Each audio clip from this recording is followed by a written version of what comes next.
Hello everyone and welcome back to my channel. My name is Rachel Ray and today is a very special day. Happy Halloween! Happy Halloween, everybody! Welcome back to another episode of Diamond Painting Deep Dives with myself and Mr. Ray. Say hi, Mr. Ray. Hi, everybody. Really excited to be here with you all today. I hope that you're having a wonderful day so far, and let's get into the spooky story of Roswell. Indeed. Before we get started, I just want to remind you that everything that I have here in front of me and what I'm using is down in the description box below.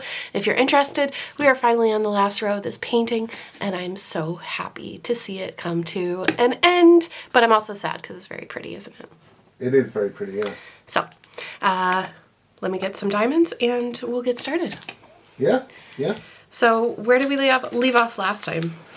Last time we talked about what was the official story of Roswell. In that... What the government says happened? Yeah, well, no, it was in that your man, like, Marcel, went to the newspapers with the consent of the chief of the... What would you call it? Like the commander of the base. Yes. Which was the 509th. You remember they were the only guys at the time that had like nuclear capability and all that. Right. And they had gone out and checked the site. He'd returned with him and two of his colleagues had returned with 2 cars and the trunk or boot, as we would say over here, of the car filled with material. Mm-hmm. He spoke with the boss of the base, and they released a press release through the press office. So there was another person involved as well. Right. I believe his name was Haupt. And they released a press release saying that they had recovered a crashed UFO, and then the very next day, he ends up in your man Marcel. Ends up in with that famous photo where he's kind of crouched down, and he's holding... With the Reynolds wrap. Yeah, he's got Reynolds wrap, yeah. And I think we had established that Reynolds wrap and the greatest conspiracy ever told all were created all in the 1 year. Yes. So I don't think that's really... in any way a coincidence. Obviously that's obviously not. You're putting that on the board and you're wrapping it with the red string and you're putting the old drawing pins in. Yeah. You're getting all the thumbtacks in. You've got all the thumbtacks and everything like that. And someone in the comments said that they thought that he had gone and released the UFO thing to get out ahead of the military because he knew they were going to deny it. Mm. I mean, that's a possibility. But I guess certainly is. What we do know is that all of the interest in, like, kind of Roswell was, like, all of the interest again kind of started up sometime in the late 70s and the early 80s. Okay. And it all kind of starts, there was books released about Roswell before this, but it all kind of starts with a guy called Stanton Friedman. Okay, in the 70s. Yeah, in about 78, Friedman becomes interested. Okay. But there had been a book published before that by a guy called Moore, I think, that was about Roswell. And there was just a general kind of interest building again in Roswell, Mm-hmm. And I mean, Stanton Friedman then is one of the great ufologists of our time, Yeah, so we're now focusing on the kind of reboot of Roswell in the late 70s, is it? Yeah, that's pretty much it. Okay. It kind of... Sorry, my computer is fighting with me here. Yeah, exactly. It's in the late 70s, and Friedman, after the publication of this book, and because people had approached him, Friedman goes and finds Jesse Marcel. Okay, is Friedman a journalist? Stanton Friedman is one of the great, like I said, he's one of the great kind of like ufologists of the 20th century. He's actually an academic, and he has qualifications in astrophysics and stuff like this. Oh, okay. But he just became interested in ufology, and that's basically where what he kind of wrote a lot on. Okay. You know? Yeah. I don't know, I mean, I described him as an academic, but I don't actually know if he had, if he held a position at a university or anything like that. Interesting. But he's one of these guys, he's like Jacques Vallée as well, you know, in that, you know, he has qualifications in a related field. In this case, astrophysics, and, you know, for Vallée it was astronomy. Okay. You know? Yeah. So he kind of, he lends credibility to the whole thing. Right. And he gets wind of sometime in the 70s, after this book is published, that maybe Marcel knows more than he's letting on, or than he's commented on previously. And he goes and finds him. And then Marcel tells him a slightly different version of the story. Oh. And Marcel says that, you remember when they went to the site, and initially the sheriff's deputies had gone out there, but they couldn't find the specific area. Yeah. And then Marcel, along with his two colleagues, Cavett and What's his face? my notes. Hang on, Cavett and Ricket. Ricket. Yeah, Cavett and Ricket go out. They're two army guys. Marcel is from the intelligence department of the Air Force. So they go out, they find the stuff, and they're like, okay, well, we need to get this stuff secured. So they stick it in the back of the car, in either your trunk or your boot, depending on what side of the Atlantic you're from, and they drive back to the base. Cavett and Ricket being in one car, Marcel being in the other car on his own. Yeah? Right. And Marcel's story then that he tells Stanton Friedman is that he doesn't go directly to the base, but that he arrives back at his own home on the way. And he basically wakes up his wife and child. His child is Jesse Marcel Jr. And he shows them these items that he has, you know? And he shows them the foil, and Marcel Jr. later states that, like, confirms his father's story. Now, Marcel Jr., I mean, you say Jr., but he's a grown man, you know what I mean? When this happened, he would have been about 11 or 12. Okay. And when he comments that, no, that's all real, that happened, I remember that, like, it was a big deal in my childhood, like, at that time then, he's actually in fully fledged. Yeah, he's fully fledged, but he's in the Air Force himself, and he's actually a medical doctor in the Air Force. Oh, wow. You know, so again, you know, there's that kind of professional credibility to it. Okay. And he says that, yeah, that definitely happened. And then later on, he actually makes drawings of what he saw that day. And these are kind of famous, you know, in ufology circles as well. And what he describes is that there was this foil, and you could crumple it up, and it would uncrumple itself. And there was also these very thin, very lightweight metal beams that had writing on them, like kind of glyphs along the side of them. Interesting.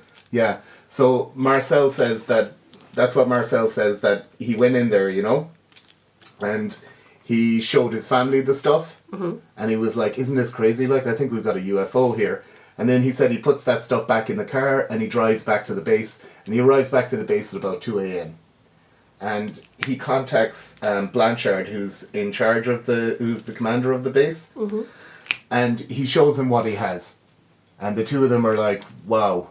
And that's when they go to the press office and have an officer in the press office who is a guy called Hout, H-A-U-T. They have a guy called Hout, and he basically drafts the press release, and they release that to local newspapers and radio stations, etc. And then Blanchard, this is what Marcel says. Marcel says that Blanchard says, look, you're going to have to get all this stuff, all of it, and take it down to the head office, you know? Yeah. Which is in a different place. It's in Fort Worth. So he says that he puts all of the stuff in the back of it, and he drives down to the 8th Air Force headquarters in Fort Worth, and he meets with General Roger Ramsey. Have I got that right? Roger Ramey, right? Ramey, not Ramsey. Yeah. So he meets with this captain, and he says, our general, like, and the general is like, wow, this is absolutely mind-blowing stuff, you know? And he goes, we're going to have to set up a press conference or something. Are you cool to do that? And Marcel is like, yeah, I'm cool to do that. And he said, okay, let's just go in this other room here and have a nice cup of tea. And they go in the other room and they have a nice cup of tea. And that's when the men in black show up. Then Marcel claims that then Rami brings him back into the room and the materials that he had brought in there are gone. And the same box is now filled with a load of stuff that's clearly from a balloon. From a weather balloon. And then he's like, this isn't the stuff that I brought here. And then he's told, yeah, that's the stuff you brought here. Also, the press are here. And then the press walk into the room. And then that's when the famous photograph of him crouched down with the various items. And that essentially he's railroaded, and I suppose we would use the term now, gaslighted into doing this. Yeah. Into making the thing. But that's not what he found. That's what he claims later. Yeah? Okay. So then Friedman as well, hang on a second now, till I go down here. Friedman then goes to find William Mac Brazel, Yeah. But William Mac Brazel actually passed away in 1969. But his son is still alive, and he lives in Albuquerque. So he goes to meet the son, and the son tells like a completely different story in that originally at the time in 1947 when he was asked after the press release came out from Marcel saying it was a weather balloon, the press goes and finds Mac Brazel, and he says that no, that definitely wasn't a weather balloon. Yeah? Right. And then the radio guy as well claims, the guy that ran the local radio station like WRKBC or whatever it's called, he said that he had been in contact with Brazel and said, oh, well, we heard about all this stuff, do you want to come in and talk about it? And Brazel saying, yeah, there was a crash and it was clearly some kind of aircraft or something, But then by the time he comes into the station, the release has been there about the weather balloon. And then he claims that, no, I was definitely mistaken. It's a weather balloon now that they talk about it and stuff like this. Yeah. Yeah. Silenced. Yeah. So then they talk to... So he's passed away by the time Stanton Friedman gets on the case. Yeah. And then he goes and finds Mac Brazel's son. And Mac Brazel's son says that... hang on now. Yeah, Mac Brazel's son says that his father maintained all the time that it wasn't a weather balloon. He also claims that the army basically came to their house, like dropped them back home after he talked to the radio people. Yeah. Dropped them back home, and then had a talk with them about their safety. Like they need to be sure that they're going to be safe and stuff. Basically, kind of borderline threatens them. Yeah. And then keeps them confined to their house for over a week. Wow. Like, you go to drive off the property and they're like rocking up to you and going, hey, how's it going? Oh, I don't know, the road's not safe. What do you guys need? We'll drop that right round to you, So it basically just keeps them kind of isolated. Yeah. So that they can't make any statements, Yeah. He also claims, that he also saw a lot of very unusual material that his father brought home. Mm-hmm. And he also claims kind of the same thing that Marcel Jr. claims, that it was this foil stuff. There was also a type of heavy gauge sort of fishing line, but metallic rather than, see-through. Okay. He also claims that there was these very lightweight but very strong kind of struts. And he claims as well that, the foil stuff, you could crumple it up and then it would uncrumple itself. Yeah. And it was basically undamageable. Yeah. So yeah, I said that essentially the military showed up and kept them confined to their home. Yeah. That sort of thing. So then on the back of all this, Friedman releases a book about the Roswell incident. And he releases that in like 1980. And he says that essentially this is, you know, the Watergate of UFO stuff, you know? It's a huge, far-reaching conspiracy. I guess at that time as well, Watergate would have been a... Topical. Yeah, it would have been kind of more... topical, yeah. I guess it's still kind of topical. It's still, like, we literally just stick a gate on the end of anything, you know? That seems like it's a bit scandalous, like... True. Gate. Good one. So that's essentially what's happened here. 1970 or 1978 it all starts to come back, and then the release of that book in 1980, and then after that, like, loads of people start to come out of the woodwork. Right. And make statements over the course of the next like 10 years. You know? Mm-hmm. So one of the first ones to come out is Lewis S. Ricket. And Lewis S. Ricket is one of the guys that was at the crash scene with Marcel. Yes. You remember? I remember Ricket. Yeah. He's a counterintelligence officer, and he's with the army. And he said that the day after, 1 or 2 days after they had been to the site, he was approached by one of his commanding officers, and he was told to accompany this guy called Dr. Lincoln LaPaz to the site. And Lincoln LaPaz is a expert in, he's an astronomer, like, but he's an expert in meteorites and stuff like that. So he was brought to the site, and his job was to work out, based on the crash site, what trajectory whatever it was that crashed was travelling. Yeah. How fast it was travelling, where it was coming from, what its angles were, etc., etc. Physics stuff, yeah. Yeah, physics stuff, exactly. Like, so La Paz then is from this New Mexico Institute of Meteoronics. And he goes out, and Ricket claims that when they're out there and they're walking around the site, that La Paz is pointing out stuff to him like, that there's large areas of the desert where it's turned to glass because of the heat and friction, like, from when it crashed. Right. So there's areas of it that have turned to glass. So that's the story. He also claims that La Paz interviewed a number of different witnesses and came to the conclusion that there wasn't one but a number of separate objects that crashed there. Oh. But he didn't comment on what they were or whatever, but just that there were a number of distinct sites where things crashed. Right. Now, whether this is something breaking up and then crashing, I don't know. You know? But that's him.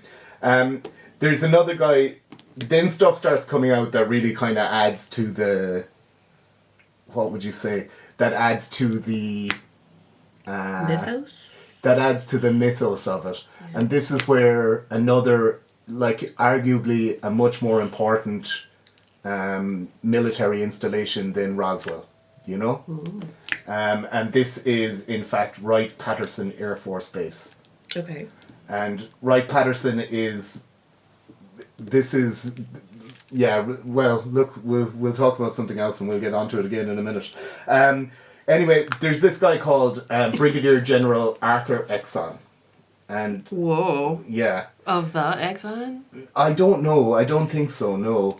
But, like, at the time he wasn't a Brigadier General, but eventually when he retires from the Air Force, he's a Brigadier General. Okay. But at the time, I don't know, presumably he's ranked or whatever, you know? I don't really know what a brigadier is, but I don't really know. Up. It's someone that's in charge of a brigade, I would think. Ah, yeah. So maybe it's a lower... I'm not up on my military ranks, to be honest. But the important thing anyway is that Arthur Exxon was in the army in the 40s, yeah? Right, okay. Or in the Air Force in the 40s.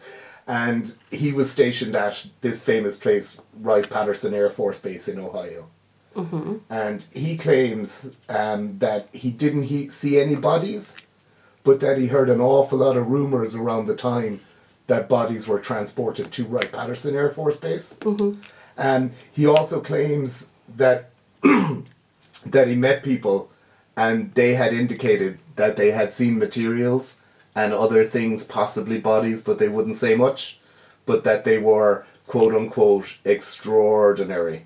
You know? Exxon also claims that when he was at Wright-Patterson, he was ordered to fly guys over, to fly other ranking members of the Air Force over the crash site, and that he had seen the crash site from the air and it was clear that something heavy had come down.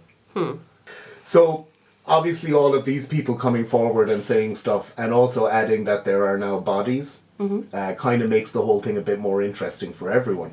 Right. So in 1988, a thing called the Center for UFO Studies in Chicago, they sponsored a team to go to the crash site and to excavate areas and to try and find material that was left over from the crash.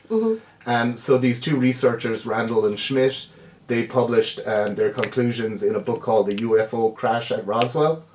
And basically, this is where, based on Exxon's commentary and other people that they interviewed, they claimed that that alien bodies, not only a UFO, but alien bodies were recovered. So this is in 1988, and that's when the alien bodies being recovered kind of becomes part of the legend. Yes.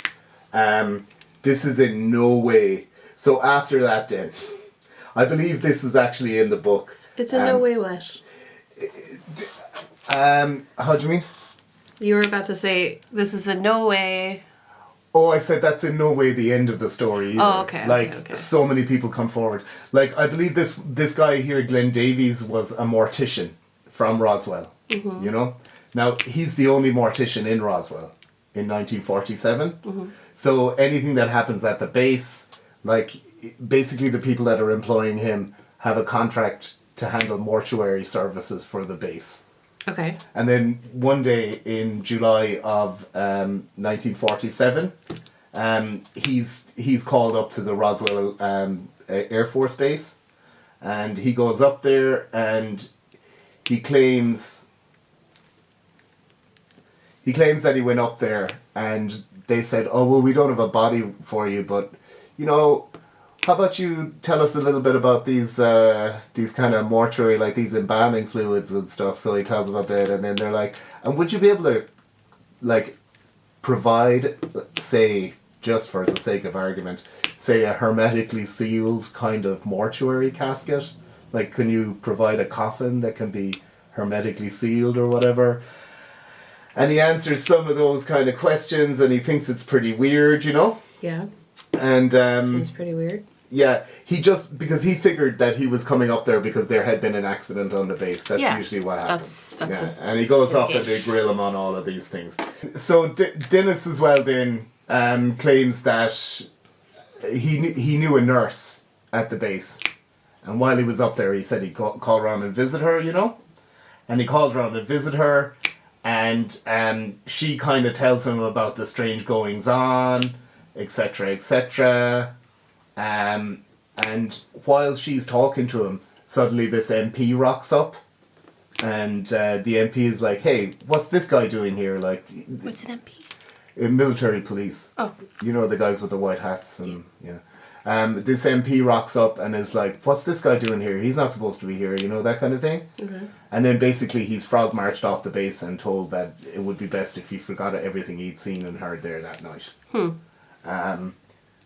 So that's more or less it. Weird. Yeah.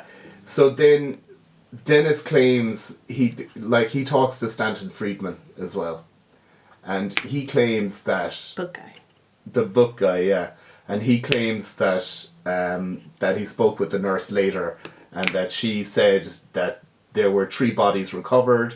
2 of them were really badly mangled, like probably dead, and the other one was not in great condition. But there were 3 bodies recovered.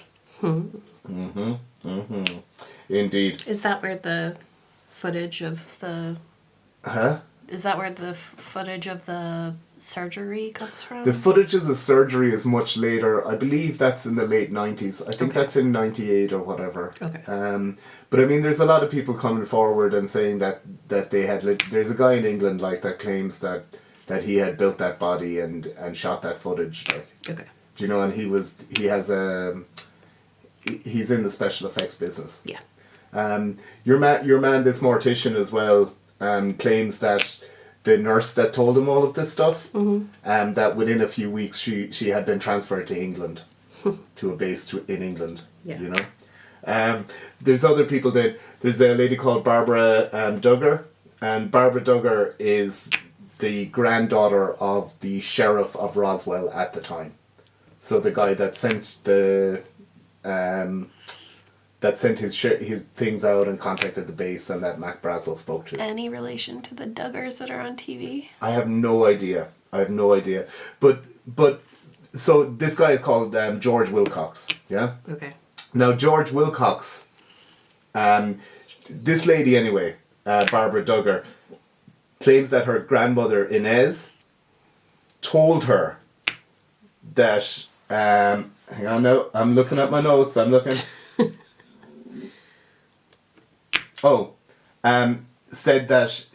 that George Wilcox never said anything to her, but she claims that George Wilcox said to her grandmother Inez that they had recovered that the site was clearly a crash, that there were big burnt areas and there was a large area of debris, and that 4 space beings with large heads and suits like silk were recovered from the crash site. Mm-hmm. She also said that the military police called round to Wilcox's house, and he told them that the entire family was in danger unless he kept his mouth shut. Now she didn't hear this from Wilcox, but she heard it from her grandmother. And when asked if she thought that her grandmother was trustworthy, she said, and I quote, "If Inez said it happened, then it happened." Yeah.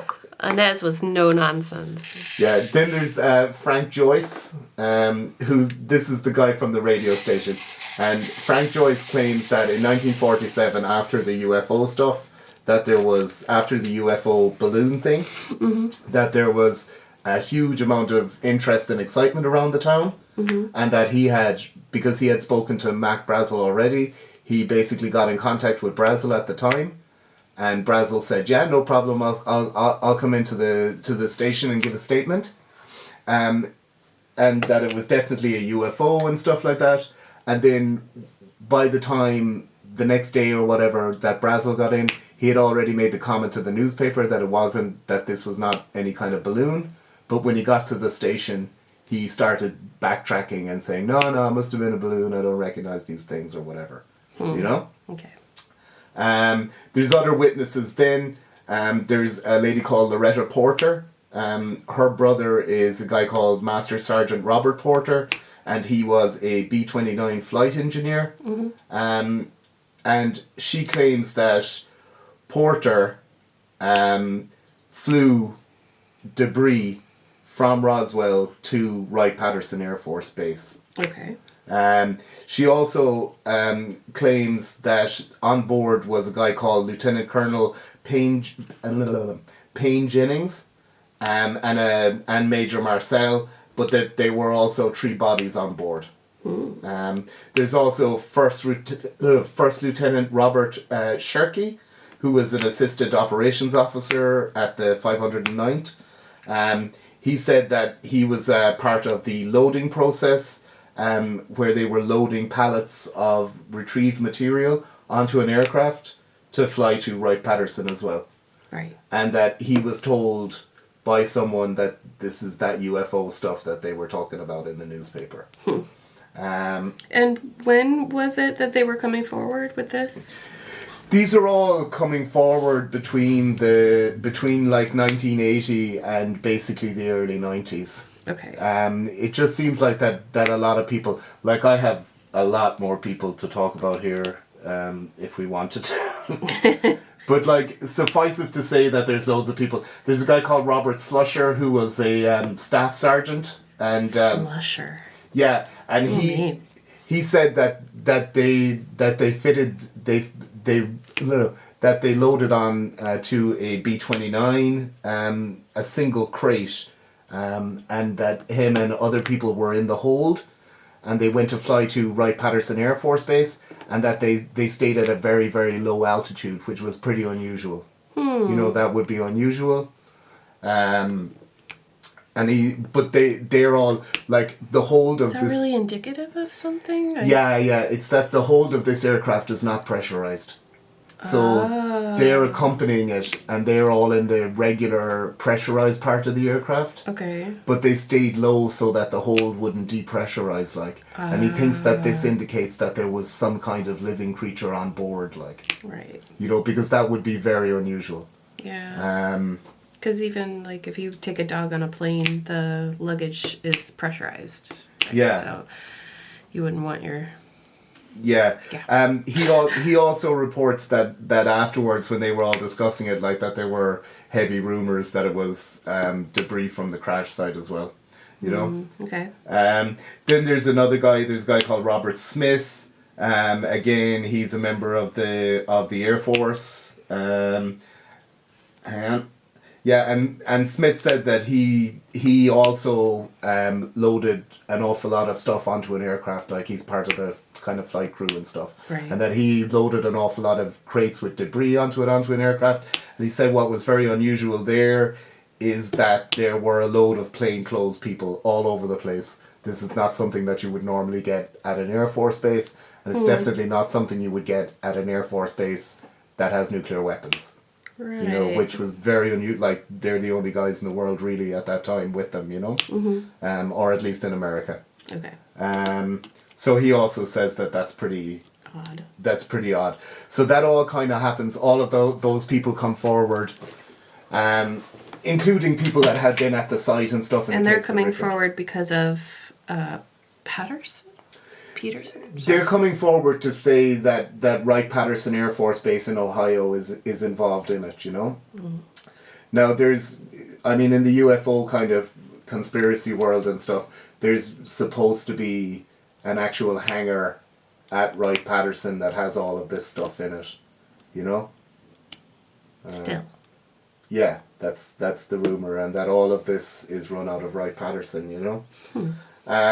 Then in the 1990s, the whole story starts to take off, because obviously what's happened here is that the Air Force has lost control of the process, you know? Okay. So then... Well, they've lost the narrative, right? So. Yeah. The next section I like to call Steve Schiff versus the Deep State.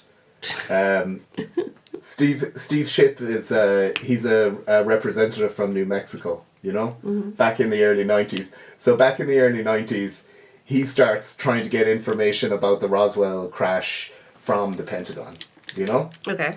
And the Pentagon, he says that the Pentagon is stonewalling him and that they are clearly giving him the runaround. Yeah? Yeah. So he's not getting any joy out of them.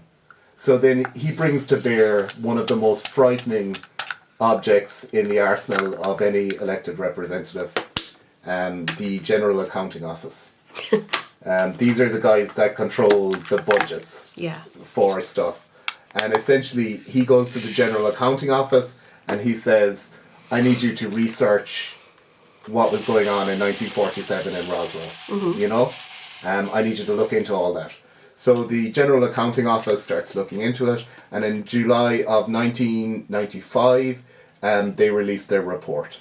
Okay? Okay. Now, the report is titled Results of the Search for Records Concerning the 1947 Crash near Roswell, New Mexico. And they are absolutely... well, I don't know how they felt about it, but basically they just come back and say, well, we went to Roswell and we tried to get the records, but for some reason, all of the records between March 1945 through to December 1949 have been destroyed. Yeah.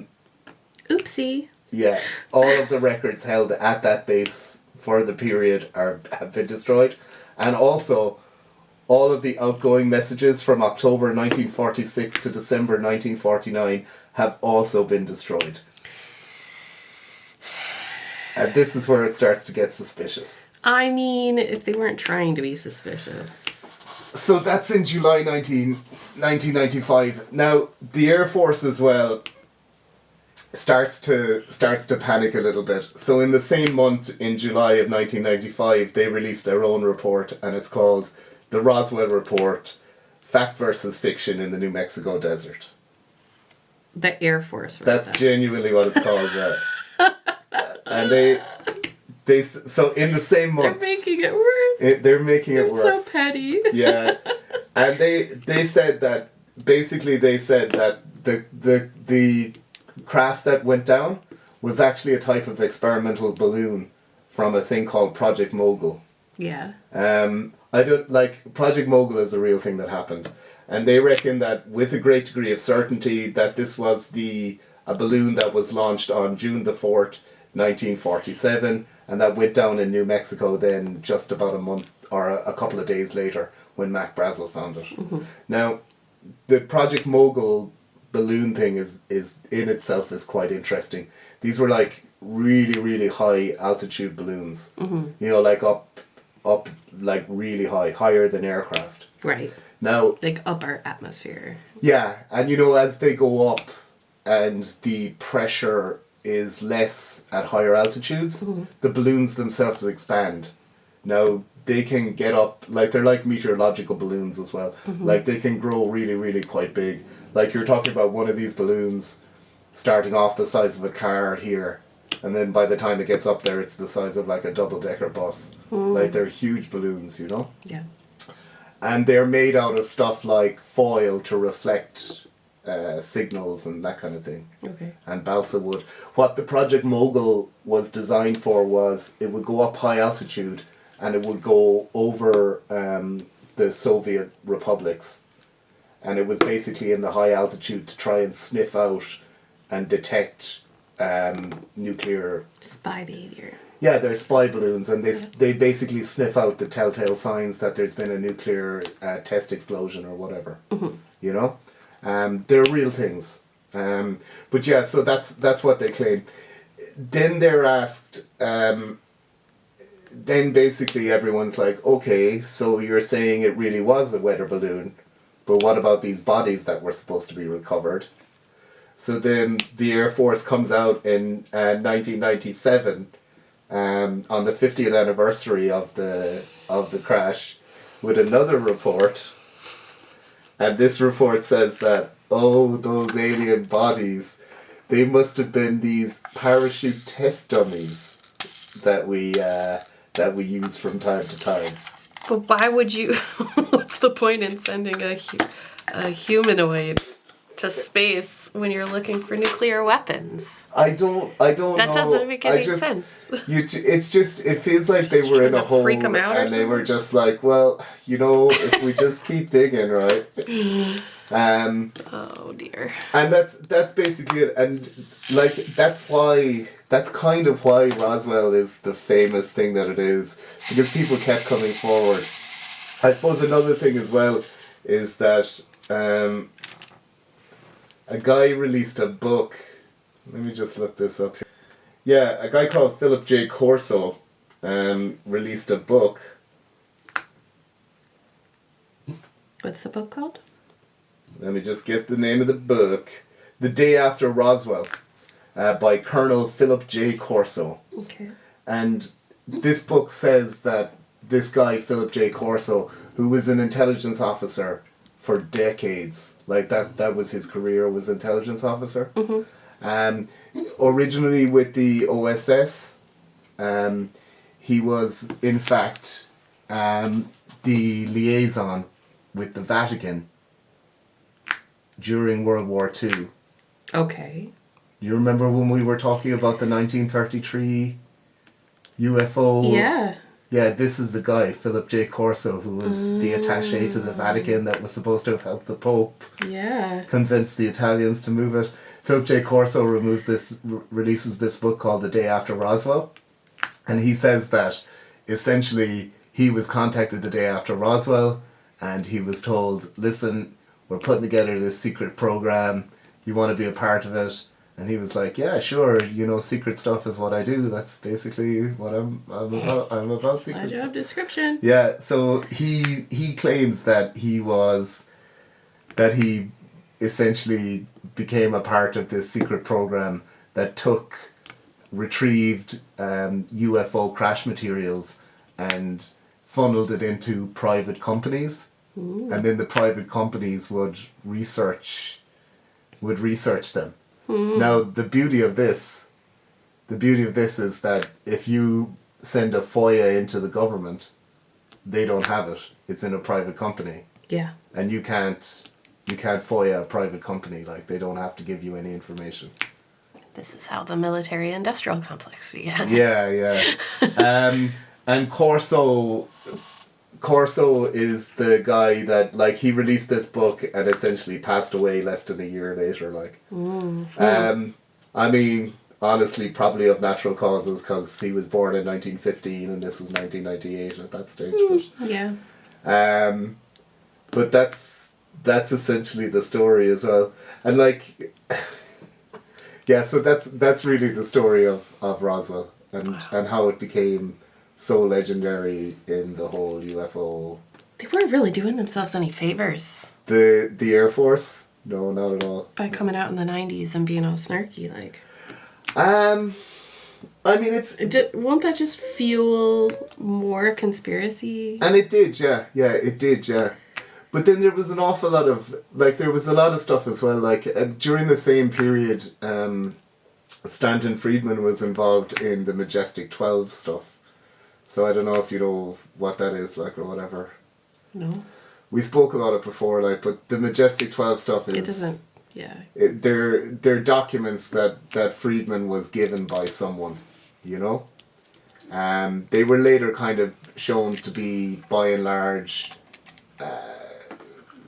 forgeries, or were they? Dun, dun, dun. But they're supposed to have shown in the 1950s the setting up of a secret organization by Eisenhower to research, basically the setting up of these 12, academics and military guys that would protect a secret. They would silo and protect the secret of the aliens. Yeah. And that's what the Majestic 12 is. Sometimes called the MJ12 and stuff like that. Oh. Yeah. Right. Yeah, and that's the I scary... need the shortened version. Yeah, it's the scary kind... That's the scary thin end of the wedge kind of stuff, you know? Right. But I suppose that's it, yeah? I mean, do you have any... I mean, what do you think about them... swapping out this stuff and making it a weather balloon, and I mean, was it always a balloon? How reliable are these people? I don't know. I mean, my instinct is always to say, it's probably not true. Like, do you know what I mean? But like, it seems to be persistent, and there seems to be a lot of people that will come forward and say, but like, it's so fantastical, isn't it? It is fantastical. My question is really like, so was there an NDA in place? Did NDAs exist at that time? That those people, the grandma, she couldn't say anything, but her granddaughter was able to? Or is this like, I'm jumping in on this to get my 15 minutes? I think it's a bit of column A, to be honest. Like, because there's a lot of stuff.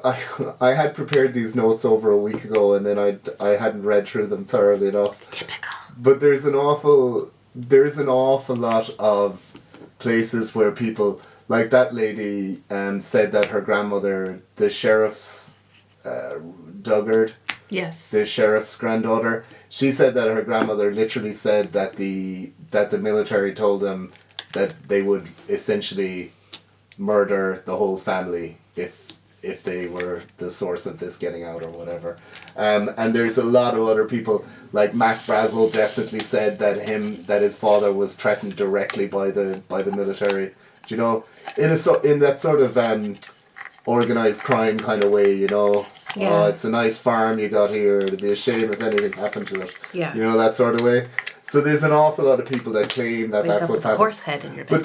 But then you get people with actual like massive careers in it. Like Corso, like Brigadier General Exxon.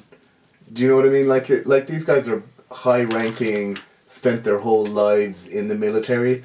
Like, what do they have to gain by saying any of this stuff? Do you know what I mean? I don't know. How old were they when they said this? Corso would have been in his 80s, I would think. So they're retired. Yeah, they're retired when they say these things, yeah. But there's a lot of, like... Is it like they're not saying it while they're active? No, they're not saying it while they're active. No. But that's the other thing as well, is that you're... Like, there's a lot of these guys come out, like Luis Elizondo, and even the latest guy, David Grush, like, with like, both intelligence operatives as well, you know? And Grush has said that, like, Elizondo has hinted that they have murdered people to keep this secret. Right. You know? Whereas Grush has actually outright come out and said that. You know? Yeah. But he is very careful to caveat it that he doesn't have any direct knowledge of this. He's just been told that this is a thing that's happened. Right. Which and he said, she said doesn't really stand up, so... Not at all, no. So he's not being threatening. Yeah.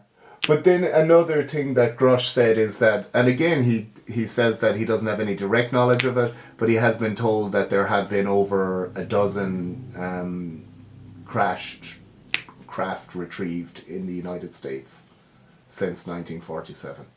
That's over a dozen, like, you know.